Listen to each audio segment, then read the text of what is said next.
Bienvenue dans la chaîne des mathématiques TerraCES LBD. Nous allons, dans cette vidéo, résoudre des exercices. Et nous allons résoudre juste un exercice qui est très capital en recherche opérationnelle.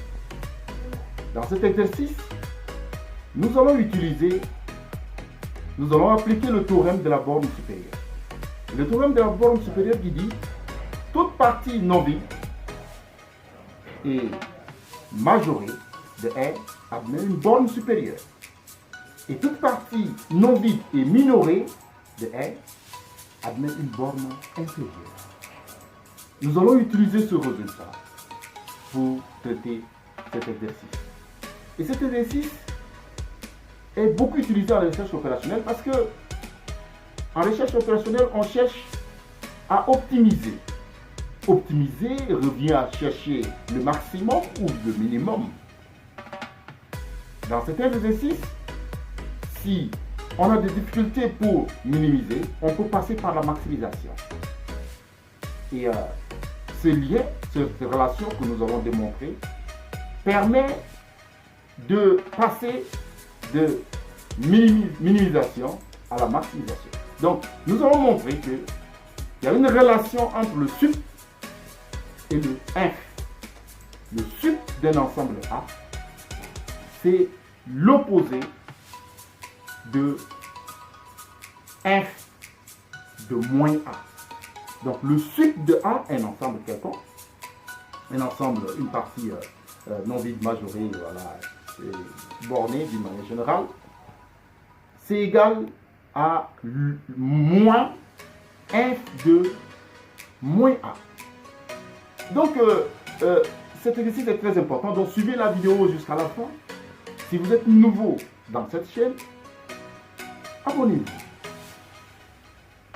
Et activez votre cloche de notification pour que chaque fois que nous produisons d'autres vidéos en ligne, que vous soyez informés. Partagez cette vidéo pour que d'autres personnes puissent bénéficier au même titre que vous. Et aussi, likez et commentez pour l'amélioration de notre chaîne et l'amélioration de la science et mathématique. Soyez à l'écoute jusqu'à la fin. Bonne écoute. Premier exercice. Alors, l'exercice que nous allons faire dans cette partie, nous allons d'abord l'énoncer. Nous considérons soit A une partie de R qui est non vide. Je prends A une partie de R non vide. Je construis l'ensemble moins A. Moins A, c'est l'ensemble des éléments qui s'écrivent moins A, tel que le petit A là est un élément de grand A. Voilà, l'ensemble moins A est défini comme ça. La première question, nous allons montrer que, donc montrons que moins A, si moins A est minoré, moins A est minoré, est une partie minorée de R, si et seulement si, voilà, A est majoré, est une partie majorée. Donc si moins A est minoré, si et seulement si A est majoré. Alors pour ça, on va commencer directement et puis, bon, la deuxième question directement, ce qu'on va faire. La deuxième question, on doit montrer que, en supposant, donc on va supposer, supposons, si on suppose, supposons A majoré, on suppose que A est majoré, la deuxième question, et on va démontrer, donc démontrons que démontrons que moins A, bien sûr, moins A admet une borne inférieure. Et que on a ceci, et que le f de moins A c'est égal moins sup de Donc, nous allons faire l'exercice. Donc, solution, on va résoudre cet exercice. On va solutionner l'exercice. Alors, pour la question numéro 1, on a d'abord A, c'est quoi? C'est une partie. A, une partie. A, c'est une partie, on a dit que c'est une partie non vide de R. C'est une partie de R telle que A là est non vide. Alors, la première question, bon, on a d'abord le moins A, on a défini le moins A. La première question, c'est de montrer. Donc, montrons que l'ensemble moins A, c'est quoi? C'est l'ensemble des A de moins A tel que le petit a là est élément de grand A. Donc, on va montrer que si, donc montrons que si moins A est minoré, est une partie minorée, alors si moins A est minoré, alors on va montrer si et seulement si A est majoré. Si et seulement si A est aussi une partie majorée. Donc, c'est une condition suffisante et nécessaire. Donc, on va aller dans ce sens. On va aller comme ça, dans ce sens. On va supposer, dans ce sens, on suppose premièrement, on va comme ça. Donc, supposons, on va supposer que moins A est minoré, est une partie minorée. Voilà, est une partie minorée. Et montrons que A est majoré. Est majoré. A majoré. Alors, pour ça, premièrement, moins A, c'est quoi? Donc, moins A minoré. Moins A minoré, ça veut dire quoi? Si moins A est minoré, ça veut dire que il existe petit m, un élément de R, tel que pour tout petit, pour tout moins A, élément de, bien voilà, pour tout moins A, élément de notre moins A, avec A, élément de grand A, on a moins m, on a m, comme c'est un minorant, est inférieur à moins A. Voilà. Moins A inférieur à m inférieur à moins A.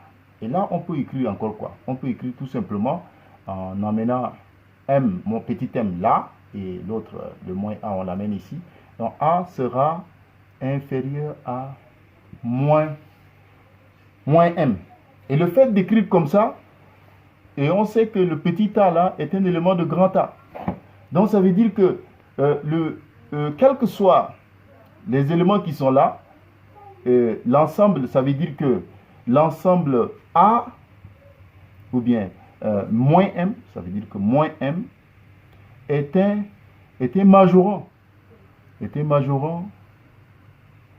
majorant de A. Donc ça veut dire quoi? Ça veut dire que A est majoré. A est majoré. Donc, on vient de montrer quoi? On est parti d'ici. On a quitté ici. Si moins A est minoré, alors on est arrivé à A majoré. Maintenant, reste à montrer si, on va montrer de l'autre côté, on va montrer que, donc supposons, la deuxième question, supposons A majoré. Supposons A partie majorée. Donc, supposons A majoré. Et montrons que, on va montrer que moins A est minoré. Parce que ceci est seulement ici dans l'autre côté. Donc, on va dans ce sens. On revient là. Donc, on suppose que A est majoré et on va montrer que moins A est minoré. Une partie minorée. Alors, on remonte. Alors, pour ça, on va juste considérer On va utiliser l'hypothèse. L'hypothèse, c'est moins A. L'hypothèse, c'est A majoré. A majoré, ça veut dire quoi? A partie majorée. A majoré, ça veut dire qu'il existe grand M, élément de R, tel que pour tout A élément de grand A, on a A inférieur à grand M. Ah, ça veut dire quoi? Ça veut dire que je peux écrire moins, je multiplie par moins, donc j'amène ici, et celui-là je ramène là, donc j'aurai ici moins M sera inférieur à moins A. Or, le moins A, c'est un élément de moins grand A. Donc ça veut dire que, avec A bien sûr, et un élément de grand A, ça veut dire que moins M est un minorant, de quoi? De moins A. Et ça veut dire quoi? Ça veut dire que moins A est minoré. Moins A est minoré. Donc on est parti où? On a quitté ici. On a supposé que A est majoré. On a montré que moins A est minoré. Donc en conclusion pour la première question, donc si on a montré que si moins A est une partie minorée de R, si et seulement si A est majoré. Voilà. Donc la question numéro 1 est répondue. Maintenant, on va passer à la deuxième question. La deuxième question. Deuxième question, on va montrer que, donc on va supposer, donc supposons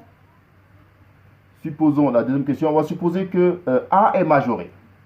On suppose que A est majoré, une partie majorée, et démontrons que moins A admet une borne inférieure. Ça, c'est la première des choses. Et après, deuxièmement, on va montrer que, et que nous avons le f de moins A est exactement égal à moins sup de A. Donc, on a deux choses à montrer ici. On va montrer que si A est majoré, alors moins A admet une borne inférieure. Alors, nous sommes ici, A majoré, ça veut dire quoi? Première des choses, A majoré, si A est majoré,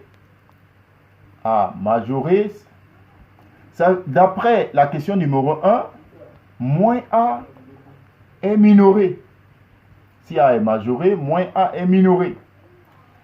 Alors, qu'est-ce qu'on veut montrer? On veut montrer que si A est majoré, alors moins A admet une borne inférieure.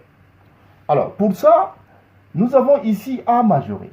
D'après la question numéro 1, si A est majoré, moins A est minoré. Or, A est une partie de R telle que A non vide. Alors, si A est non vide, alors moins A, qui n'est rien d'autre que les éléments moins A tels que le petit A là est dans grand A, ça c'est aussi une partie de R.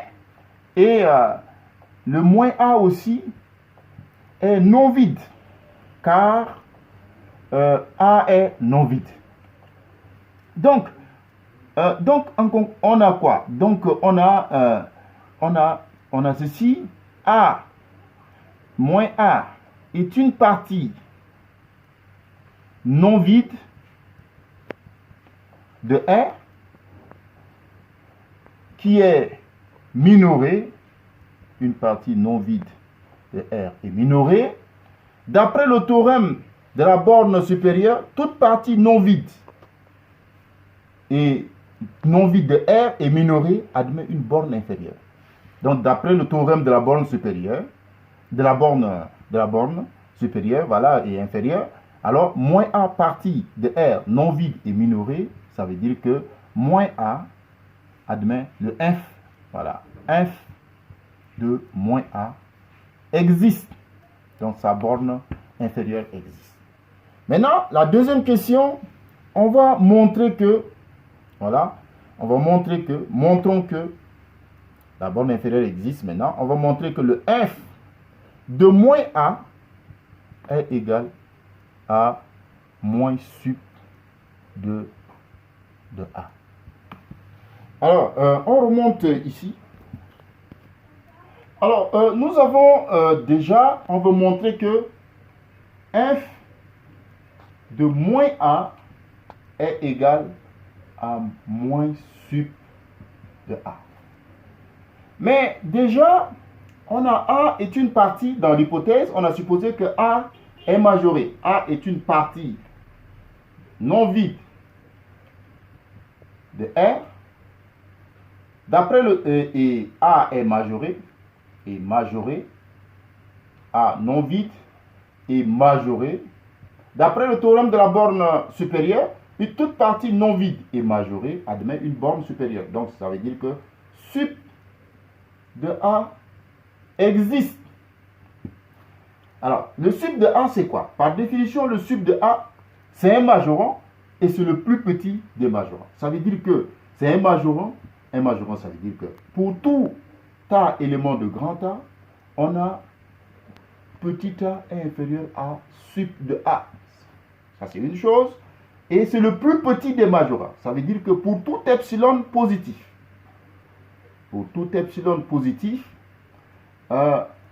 sup de A, donc il existe un A0 élément de A, tel que sup de A, si on retire d'un petit epsilon, ça perd sa propriété de borne supérieure. Donc, il existe. Voilà, ça c'est inférieur à un A0. Il n'est plus sup si on le retire d'un petit epsilon. Donc, c'est un majorant et c'est le plus petit des majorants. Alors, nous avons ici A est inférieur à sup de A. Ça veut dire quoi? Ça veut dire que je peux encore écrire, j'aurai ici, je peux utiliser le fait que si A est comment? Si A est majoré, on va utiliser ça. Je peux utiliser cette relation-là encore. Je peux dire que moins sup de A est comment? Je fais passer de l'autre côté, donc moins sup de A sera inférieur à moins A.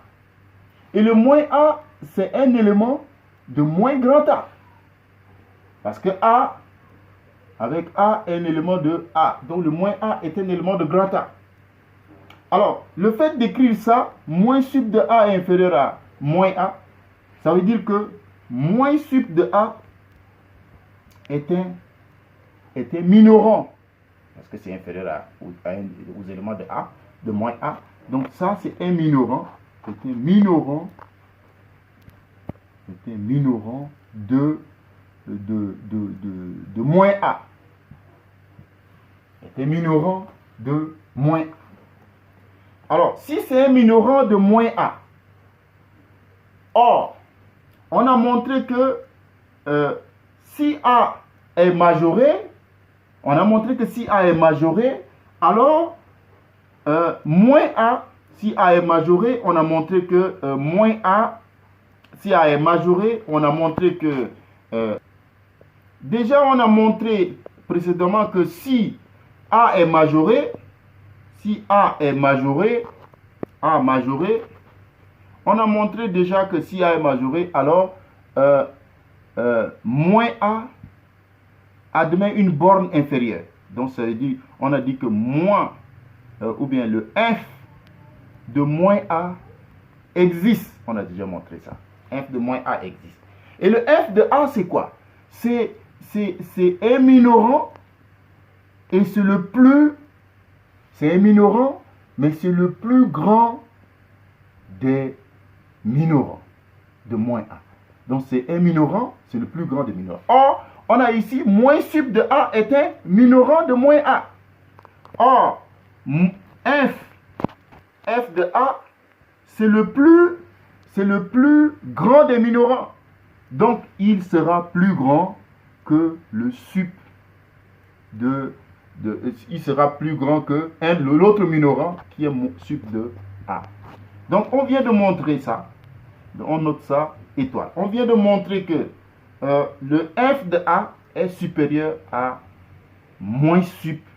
Le f de moins A est supérieur ou égal à moins sup de A. Maintenant, on va montrer que moins sup de A aussi est inférieur à moins f de A. Donc, si on veut montrer l'égalité, si A égale à B, il faut montrer, si A égale à B, il faut montrer que A est supérieur à B et que B aussi est supérieur à A pour avoir l'égalité. Donc, ici, on vient de montrer déjà que moins sup de A est supérieur à l'autre. Oh, il reste à montrer. Donc, il reste à montrer que moins sup de A, à son tour, est inférieur à f de moins A. Voilà. Donc, on va montrer ici, on a déjà dit que, f, on a montré que A est majoré, on a dit que A est majoré, et que f de moins A existe. F de moins A existe. Et aussi, comme f de moins A existe, c'est quoi? F de moins A. C'est un minorant. Ça veut dire que c'est un minorant. Donc, pour tout moins A, élément de moins A, voilà, moins A est inférieur, c'est f de A. Donc, f moins f, ou bien f de A, est inférieur à moins A. Tous les moins A qui sont dans moins A. Les moins petit a qui sont dans l'autre. Donc, c'est la borne inférieure, c'est un minorant, et c'est le plus petit des minorants. Donc, il existe. Donc, deuxièmement, pour tout epsilon positif, si je fais, il existe un moins A, il existe moins A0, élément de moins A, tel que si je retire, ou bien si j'ajoute plutôt, si j'ajoute à ça un epsilon, il sera maintenant supérieur à notre moins A0. Donc, c'est un minorant, c'est le plus grand des minorants. Donc, si on ajoute à quelque chose, un petit epsilon à f de moins A, il perd sa propriété de minorant. Ici, c'est moins A. Voilà, f de moins A. Donc, ici, d'abord, on va partir de cette hypothèse. C'est un minorant. Donc, f de moins A, c'est inférieur à moins A. Donc, c'est un minorant. Donc, si je ramène ça de l'autre côté, on aura quoi? On aura ici, j'aurai ici, j'amène moins A ici, j'aurai A sera inférieur à quoi? A sera inférieur à moins f de moins A. Ça veut dire quoi? Ça veut dire que moins f de A, moins f de moins A plutôt, est un majorant. Est un majorant de quel ensemble? Il faut bien voir, c'est un majorant de quel ensemble? Le A là, il est où? Il est dans grand A. Donc, moins f de A est un majorant de l'ensemble A. Or, c'est un majorant de l'ensemble grand A. Or, sup de A, c'est quoi? C'est la borne supérieure. Et c'est quoi? C'est le plus petit des majorants. Ça, c'est le plus petit de tous les majorants. C'est le plus petit des majorants de A. Donc, il est plus petit. Or, il existe un autre majorant qui est moins f de A, est un majorant. Or, sup de A, c'est le plus petit des majorants. Donc, j'aurai ici quoi? Sup, c'est le plus petit des majorants. Donc, sup de A sera comment? Sera inférieur à moins f de moins A. Je viens d'avoir quoi? Je viens d'avoir moins sup de A. J'aurai ici quoi? J'ai ici quoi? J'ai ici sup de A. Sup de A est est inférieur à moins f de a. Et je peux changer cette égalité, l'inégalité, je multiplie par moins, donc j'aurai ici quoi? J'aurai ici, ou bien je fais passer ça de l'autre côté, j'aurai ici moins sup, j'aurai ici moins sup de a, sera, j'ai ici, je multiplie par moins, et donc sera supérieur à, je multiplie par moins 1, donc je serai supérieur à, je fais passer moins, donc je serai supérieur à f de moins a. Sera supérieur à f de moins a. Voilà.